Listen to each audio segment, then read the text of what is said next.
this is right on the board, and it's worth questions and protocols, and it's exactly the same as the intern. Y'all have any quizzes? We had every 2 weeks, we All right. had an assessment. How's everyone doing today? But y'all have Right. quizzes every single week. Alright, mixed reactions, but hopefully at least once. That's good to know. I'm under the impression that registration has started today. Best of luck with all of that. Today is Monday, November 8th. First thing to be aware of is that the Chapter 6 homework and quiz are due tonight. So in a moment, we'll open the floor up for any questions related to that particular assignment. It's Monday, and I keep losing thought that they so hard to me.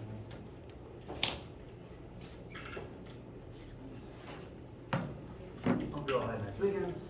Unrelated. Okay. I have graded all of the tests, and they are available for you to come collect. However, I'm going to be delaying the day that we spend class looking at them till Wednesday, primarily because today we're going to talk about centripetal acceleration, which you guys need to know for the lab this week. So I'm delaying it just so that everyone will get this lecture in before lab this week. Your test is graded. It is available to you. And if you come to my office, as Brad, sorry, words are hard. It's Monday and I didn't sleep well, and I apologize. If you come to my office, I can give you your test and we can talk a little bit about it. That's going to have to be between 12:30 and 11:30 today. I don't want to, they are available to you. You'll get them back Wednesday just because I'm going to bring them in. We're going to talk about them. If you want it sooner than that, just because you want to know, you can email me to come collect it. It is yours to keep. Weird scheduling things, sorry for the last minute change. But you can, if you want to know, you can come, you go ahead and come get it. And then Wednesday I'm going to upload the answer keys so that you can compare the answer keys to your test for studying purposes as we get to the exam. And we'll spend Wednesday going over some things I noted about just how everything went. So my main plan for this particular lecture then is 1, Chapter 6, homework and quiz related questions.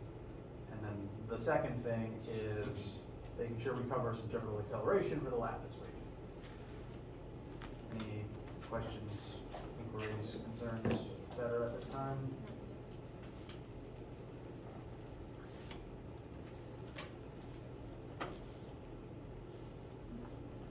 Okay. As a reminder, Chapter 6 stuff is due tonight. Chapter 7 stuff is currently due next Monday. We'll be finishing up Chapter 7 this week. I think today we're going to do centripetal acceleration. And then the coming days we will talk about torque and universal law of gravitation. Will be additional topics. So, to start with, since it's due tonight, any questions or issues with Chapter 6 homework quiz? So you're interested. I think it's either question 5 or 6. It's the one with the car crash. Okay, 1 sec. WebAssign has decided that I should be logged out. I don't know why it does that. Number 5 or 6. This one is Yes. Car crash. I think I've gotten, you know what? I think I've been getting some questions about number 6. I think. See, because I got an answer, and I'm pretty sure that I did everything right, but it keeps telling me that the answer is wrong.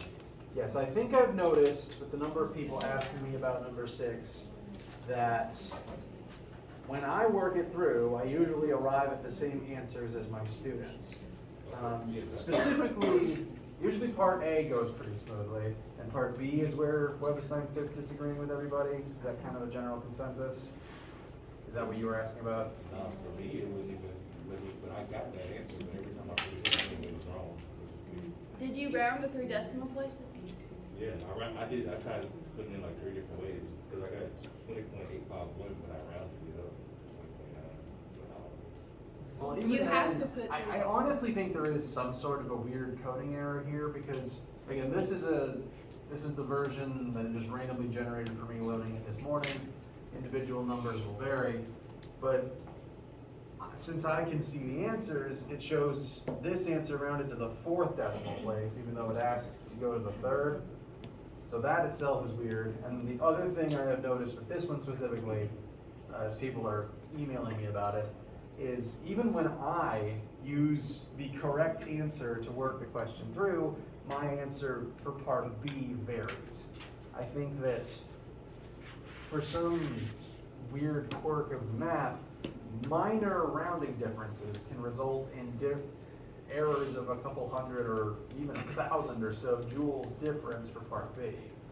For no good reason, not that I can tell.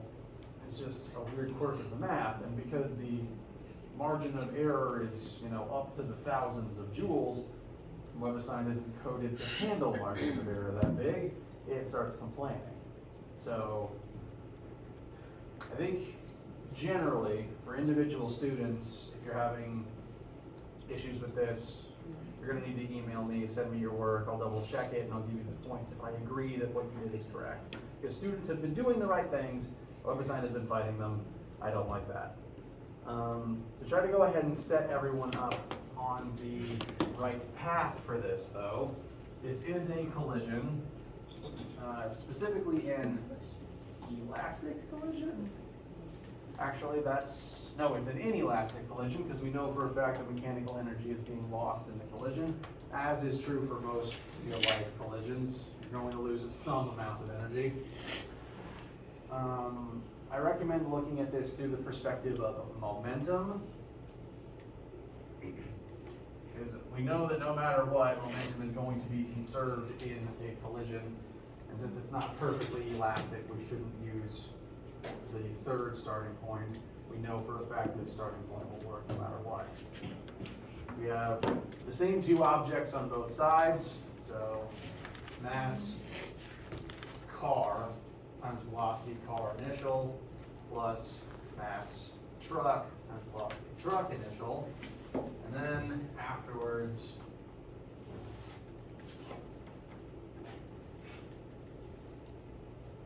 each of those masses times their corresponding final velocities. And mercifully, you know both vehicles' masses, you know both vehicles' starting velocities, and you know one of the vehicles' ending velocities.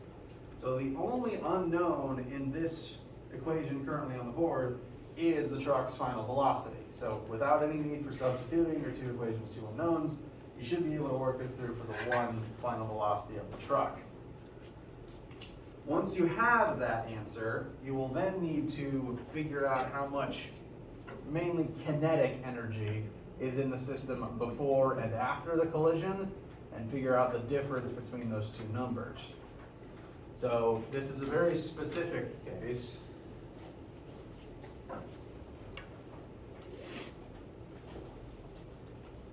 Where total kinetic energy initial will not equal total kinetic energy final, and you need to figure out what the difference between these 2 sides is. And again, WebAssign is very picky about this one specifically, it seems. So when you find your answer, WebAssign does not immediately take it as correct. Let me know, I'll check. Go ahead and send me your work when you do that, because usually I'm just going to have to email back asking to see it anyway, just to know for certain what your calculation was. Does that help with this one?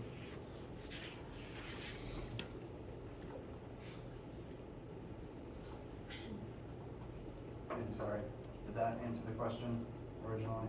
No, pretty much I knew how to work it out, I just was having problems with the actual, part. All right, so if you send me an email with your work, I'll double check. Any other issues with this one beyond what we've already mentioned? All right. Any other, and as a reminder, the 3rd question, it doesn't actually grade what you put. I do recommend pondering why the energy is lost, as it is in all collisions, but it won't actually grade your answer as wrong, because it can't. So you could input 1 letter and a period, that would be it. I do encourage you to ponder where the energy goes in this situation, even if you don't have to type it in necessarily. Any other questions from this assignment? Yes. Can we do the second one with Oh, yes, the astronaut. I think in addition to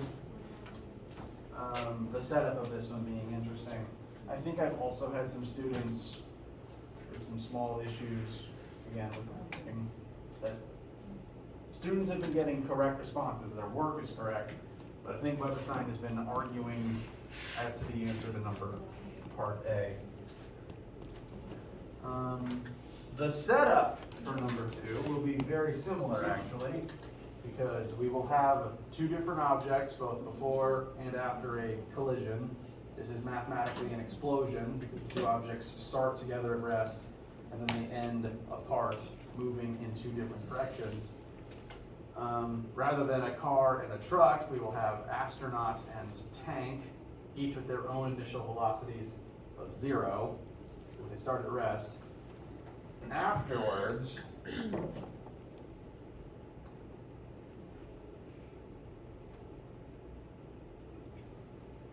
the tank will have its mass and its known velocity moving that way, and the astronaut will have her mass and her unknown velocity moving in reverse.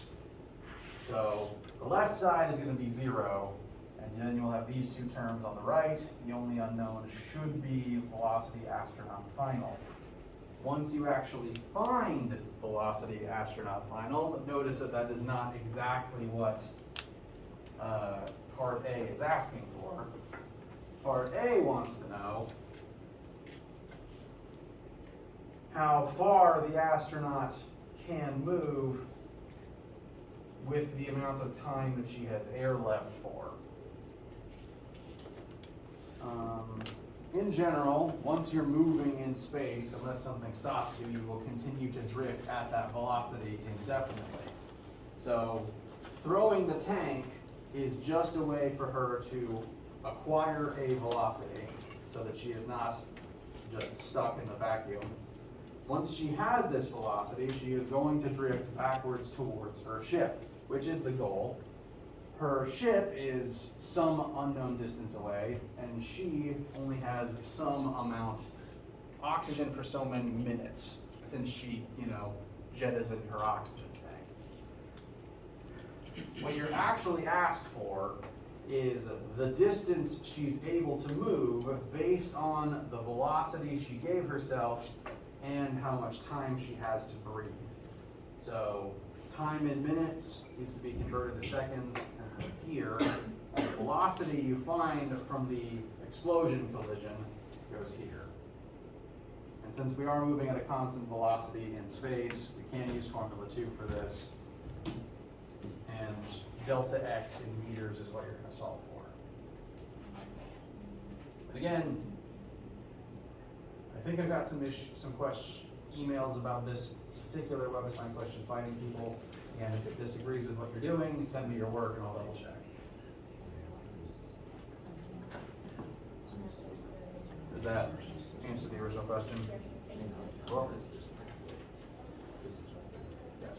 Could you go over number 4? I just want to understand what's looking for the ratios, looking for a little up there, because there's like numbers.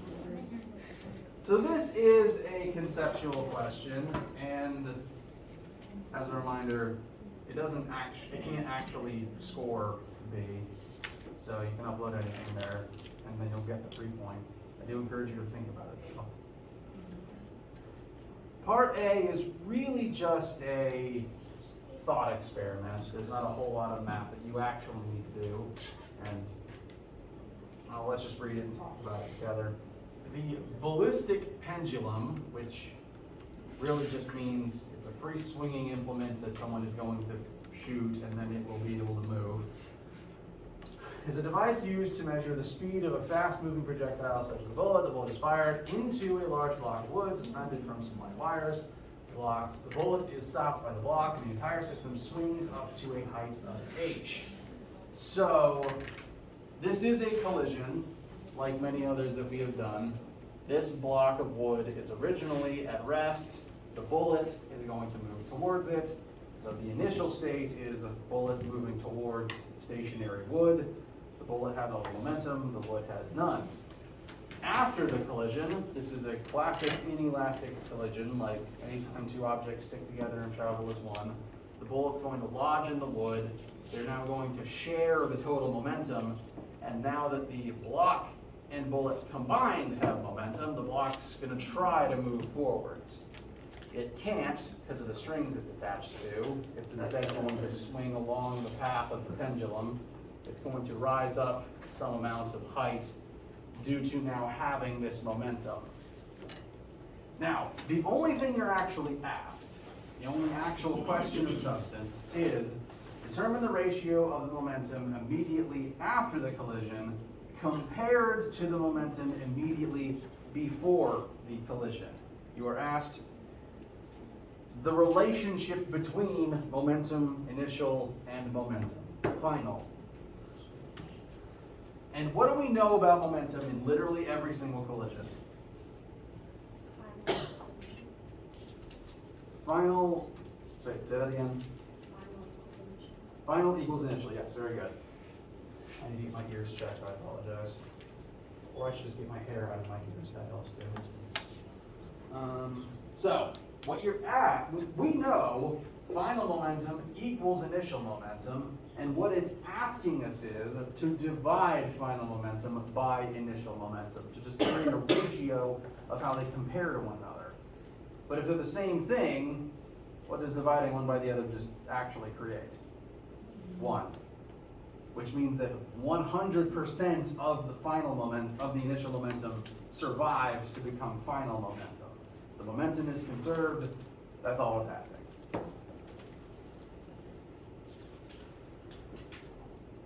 We could, if we wanted to, figure out how high it goes, but that is not actually what this question is asking you, so you don't need to worry about that. Does that address concerns about this one? This is entirely just a concept question. It's a weird setup to remind oneself momentum is conserved. Any other questions from chapter 6?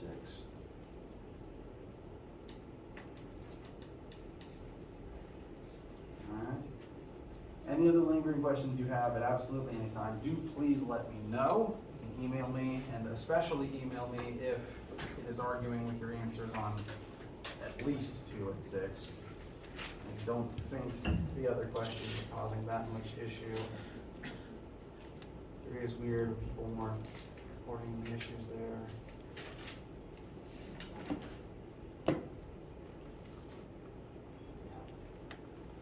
All right. And even if you have a question while we're still working today, do please let me know. That would be fine.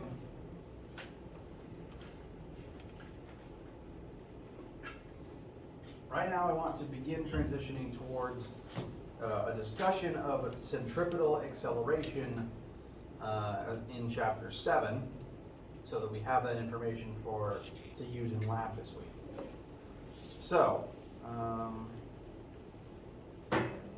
I'm going to give you guys something to think about. A brief, whoops. That block is supposed to be hidden.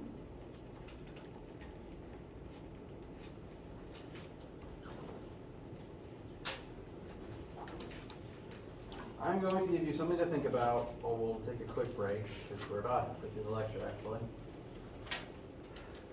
What do all of these images have in common? We have someone swinging an object at the end of the rope over their head. We have the moon orbiting planet Earth, and we have a bunch of cars driving in a circle.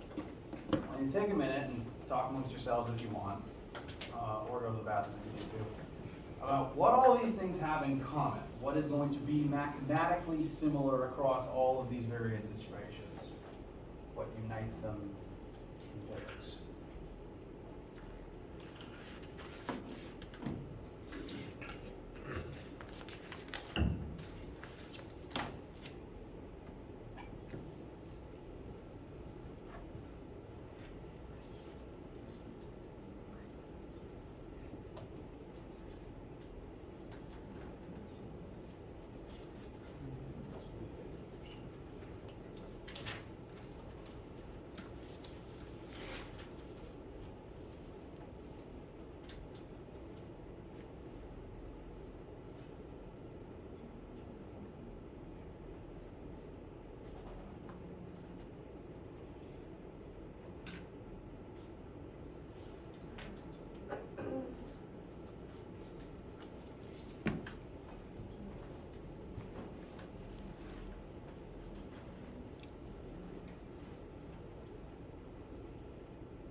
what might be common across all of these situations?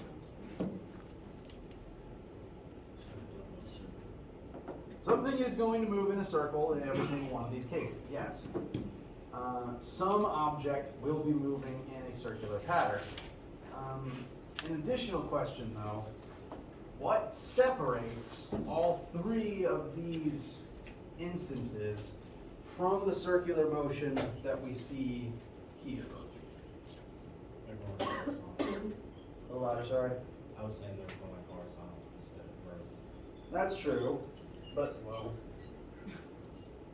Okay. What is still then different about this compared to these?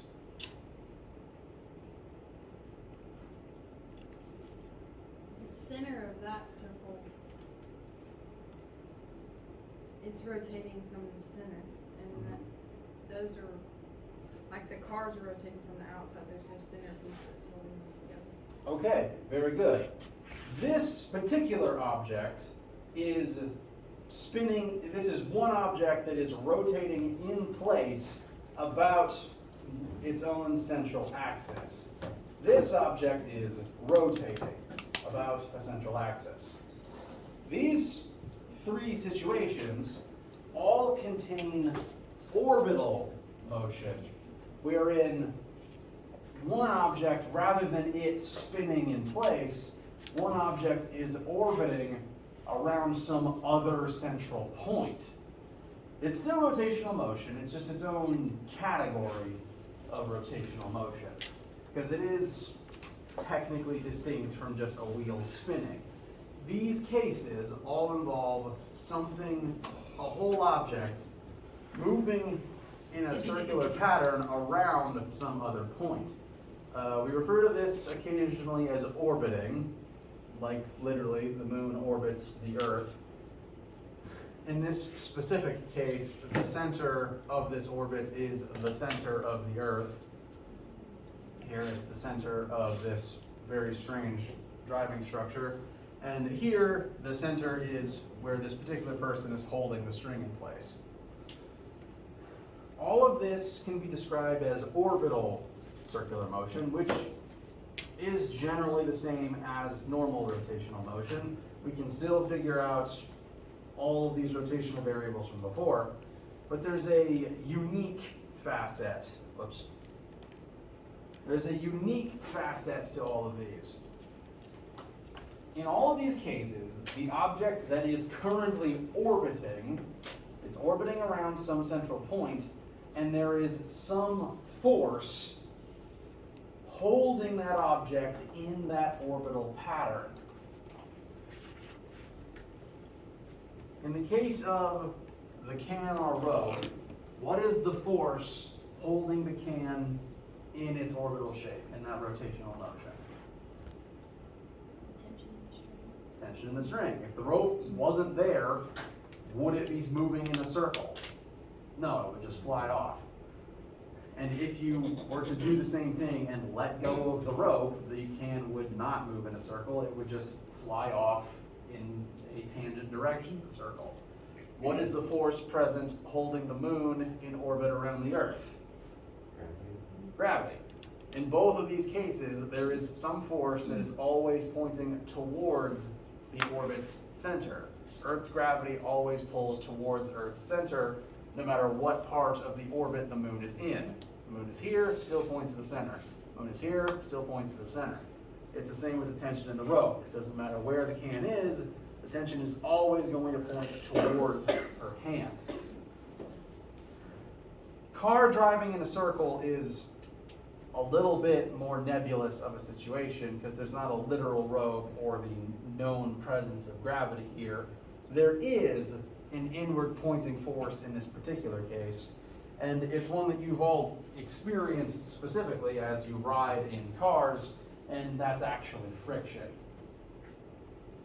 When you are driving a car and you turn, as you turn the tires, you are changing the direction in which friction is applied on your car.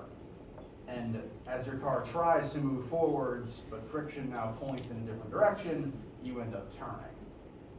We'll talk a little more about that in a second. All of this, though, is caused by the circular motion is caused very specifically by some real existing force chaining these objects into an orbital pattern. The force in question is referred to as centripetal force. Centripetal. I rewrote that word over here.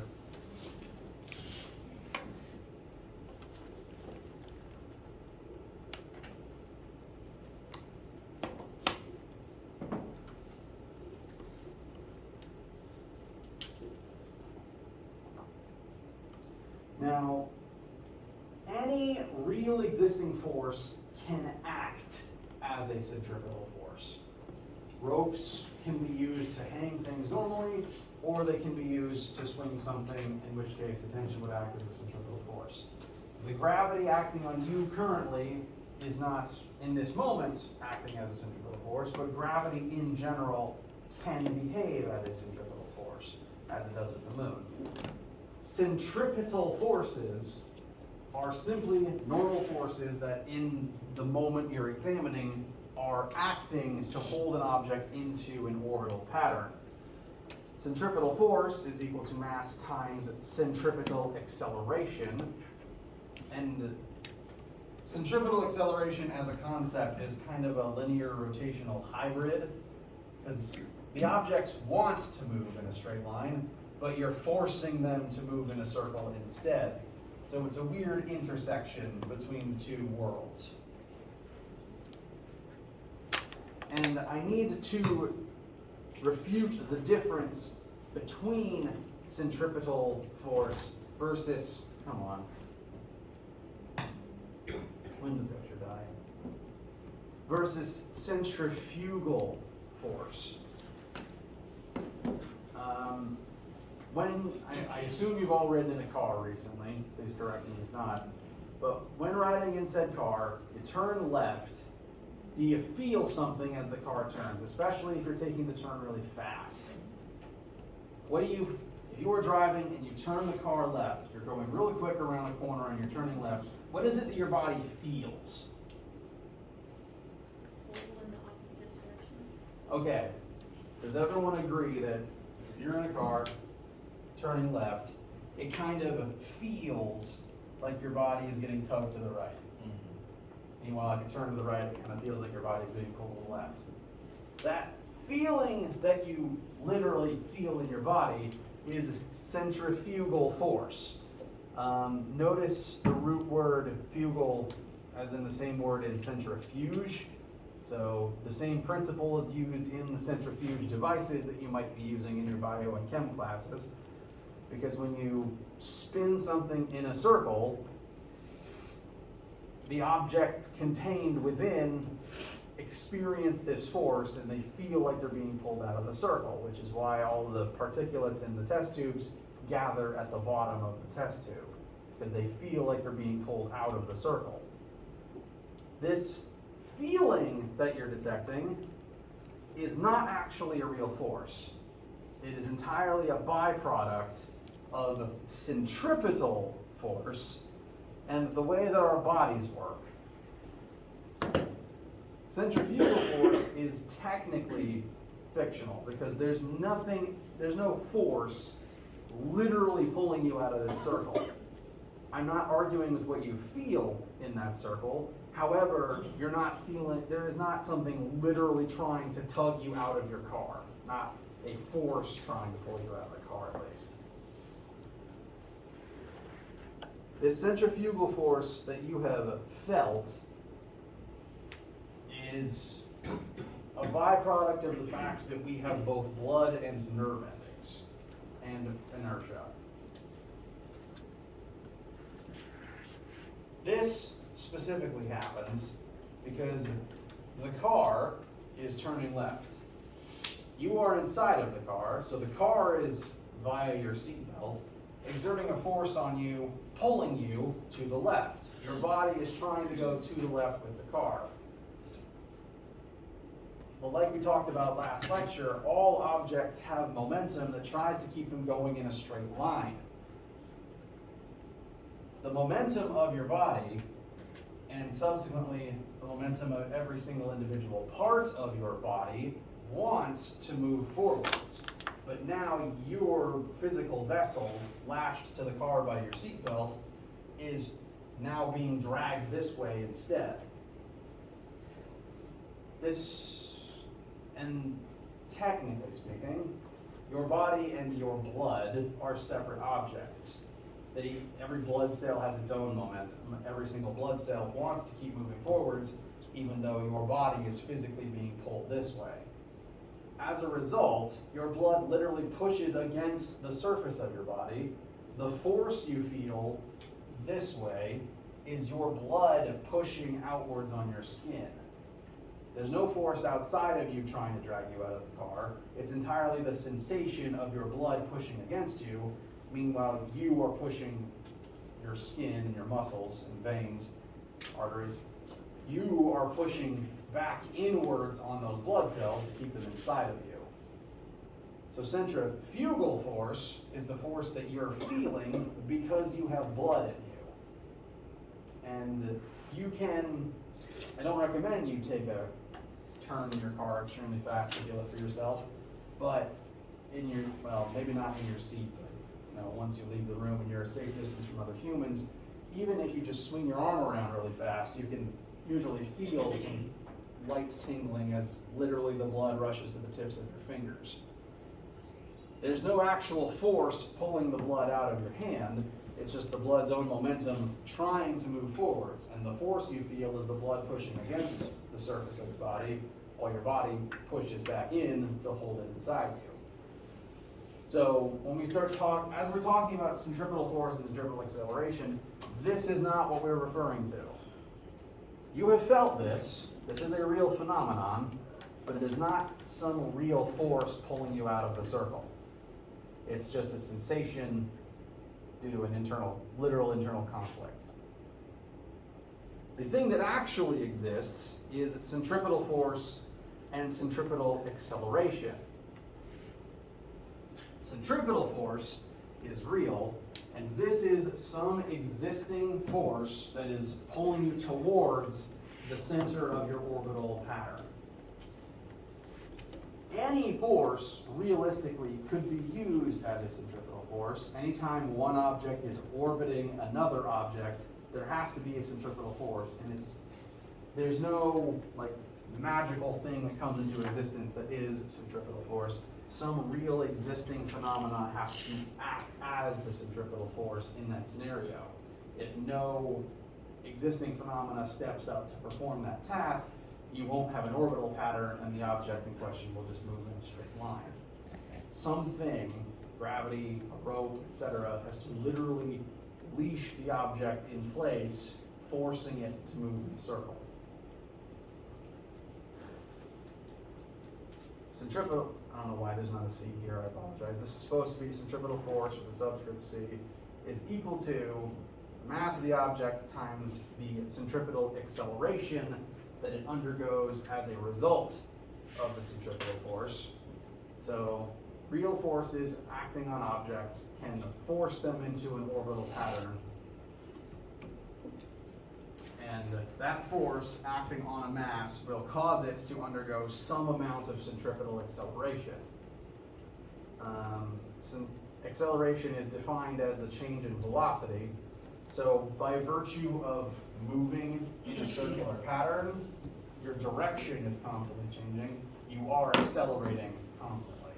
So centripetal acceleration is its own unique entity.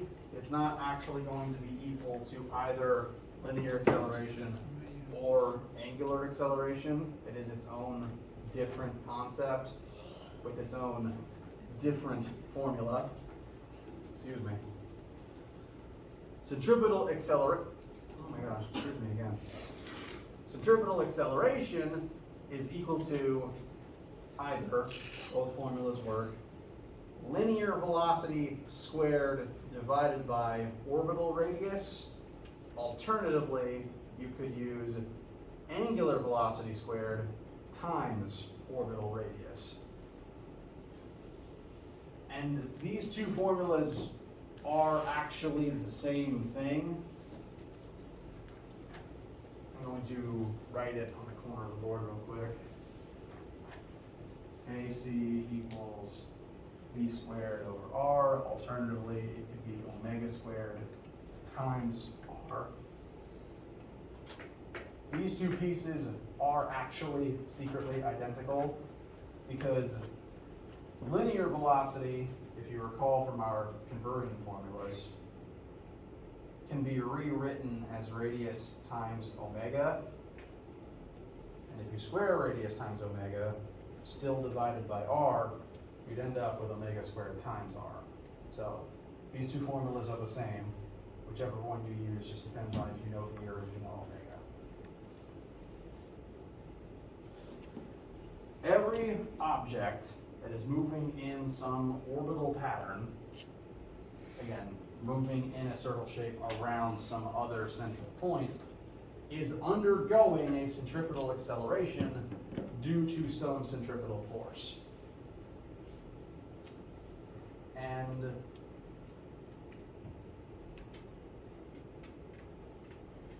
I'm going to begin using the Earth and the Moon as an example. The reason that this happens, all objects want to move in a straight line by their very nature. Inertia, momentum, they want objects to move in a straight line. So the moon wants to go that way, move in a straight line into the void of space.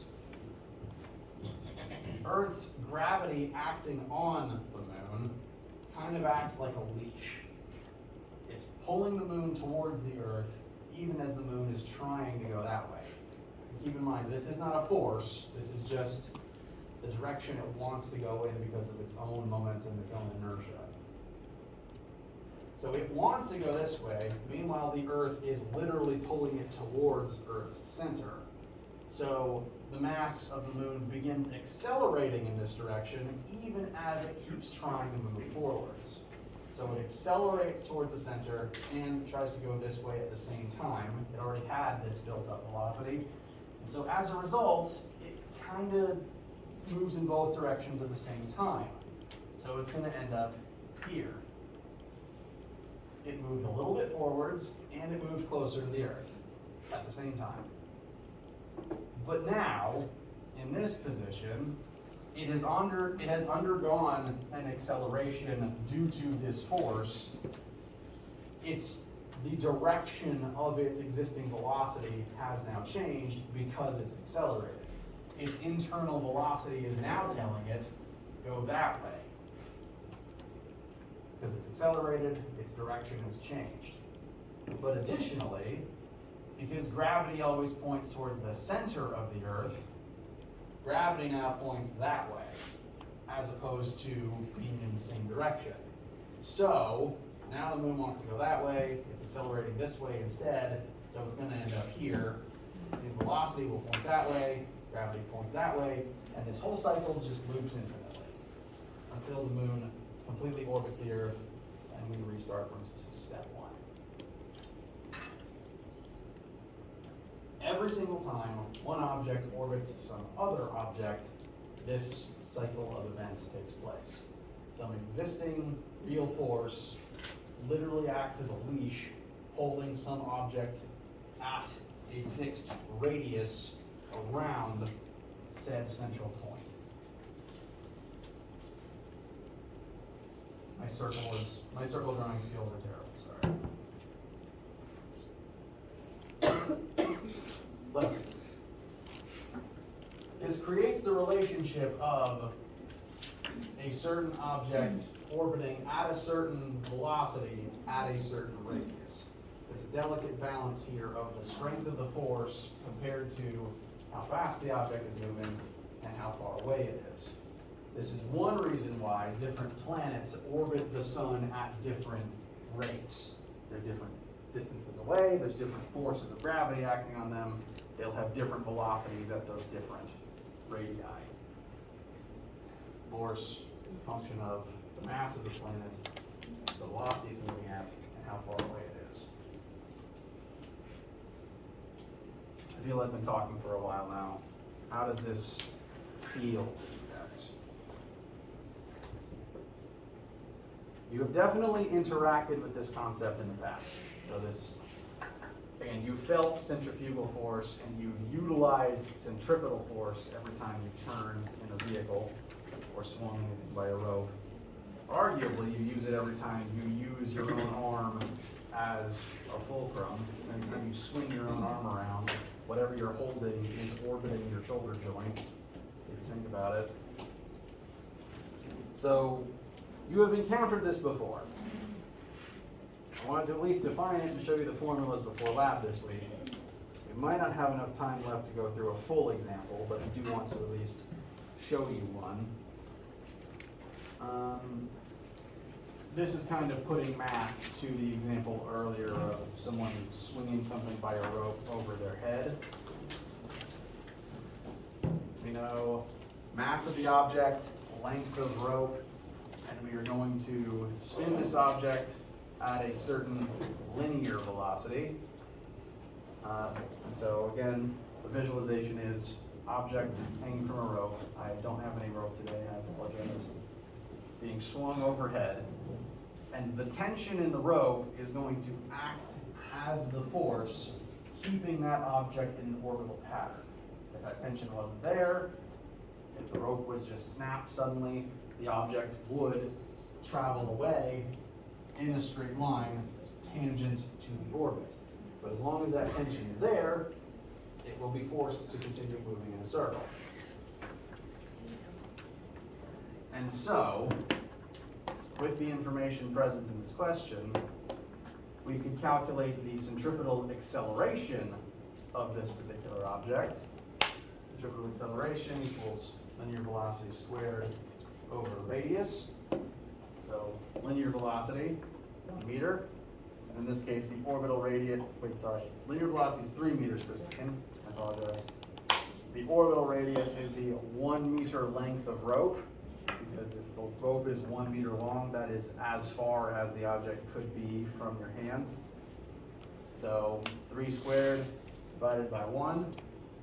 Our angular acceleration would be 9 meters per second squared.